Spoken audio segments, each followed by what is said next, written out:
இன்னைக்கு நம்ம செல்வி கெமிக்கல்ல சோப்புத்தூள் எப்படி பண்ணலான்னு தான் பார்க்க போறோம். வாங்க பார்க்கலாம். அப்புறம் இந்த மாதிரி ஒரு பக்கெட் ஒன்று எடுத்துக்கோங்க, நல்லா கிண்டற கேசமா. Washing soda 2 kilo. வாஷிங் சோடாவும் வண்ணாக்காரம் ஒண்ணுதான். ஃபர்ஸ்ட் நம்ம வாஷிங் சோடா எதுக்கு போடுறோம்னு தெரிஞ்சுக்குவோம்.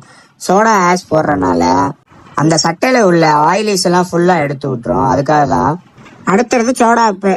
சோடா உப்பு 1/600 எடுத்துக்கிறோங்க. என்னன்னா நம்ம சோப் பவுடர்ல இப்ப என்ன எவ்வளவு ரெடி பண்ண போறோம்னா கிட்டத்தட்ட 5 கிலோ ரெடி பண்ண போறோம். அடுத்து சிசின்னா கால்சியம் கார்பனேட்னு சொல்லுவோம், அது ஒரு 200 கிராம். அப்புறம் எஸ்எம்எஸ், அது ஒரு 200 கிராம். சோடியம் மெட்டா பைசல்ஃபேட் சொல்லுவோம். அடுத்து டிஎஸ்பி, அது ஒரு 200 கிராம். டிஎஸ்பின்னா ட்ரை சோடியம் பாஸ்பரேட்னு சொல்லுவோம். போட்டு எல்லாத்தையும் இந்த மாதிரி ஒரு முறை வச்சு நல்லா கிண்டி விட்டுருங்க. அப்புறம் கடைசியா ஆசிட் சில்லரி ஒரு 700 ml எடுத்துட்டு அதை கொஞ்சம் கொஞ்சமா ஊத்தி அப்படியே சூடாகும்.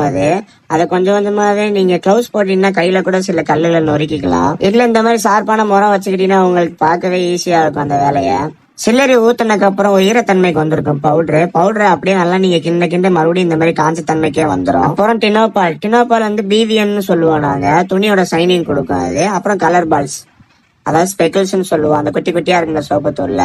டினோபால் மட்டும் 40 கிராம் போட்டுக்கணும். அதையும் போட்டுட்டு அப்படியே ஒரு கிண்டி விட்டு, அப்புறம் ஸ்பெக்கிள்ஸ்னா கலர் பால்ஸ், கலர் குருணுன்னு சொல்லுவோம் நாங்க. அதையும் நல்லா பிரட்டினதுக்கு அப்புறம் சூடெல்லாம் ஆறுனதுக்கு அப்புறம் நம்மளுக்கு பிடிச்ச பிளேவர்ஸ், அதாவது லாவெண்டர் இல்லைன்னா சர்ஃப் எக்ஸல் இல்லைன்னா ஏரியல் நம்ம ஷாப்ல அவைலபிள் இருக்கும். அதையும் நல்லா பிரட்டிட்டு அப்படியே ஒரு கவர்ல எடுத்து நீங்க போட்டு பேக்கிங் பண்ணி நீங்க செல் பண்ணாலும் பண்ணிக்கலாம், இல்ல உங்க வீட்டுக்கு வச்சுக்கனாலும் பண்ணி வச்சிருக்கலாம். நம்ம கிட்ட இது நீங்களே கலக்குற மாதிரி இருக்கு. சோப்பு ஒரு கிட்டுன்னு சொல்லிட்டு 2.5 கிலோ வரும், 200 ரூபா தான். நம்ம கடை எங்க இருக்குன்னு பாத்தீங்கன்னா நம்ம தேனியில சந்தா மார்க்கெட் முதக்கெட்டுக்கு ஆப்போசிட்ல தான் இருக்கு. பேரு செல்வி கெமிக்கல். வந்து மறக்காம விசிட் பண்ணுங்க. அடுத்த வீடியோ பின்னால எப்படி பண்ணலாம்னு சொல்லி தரேன்.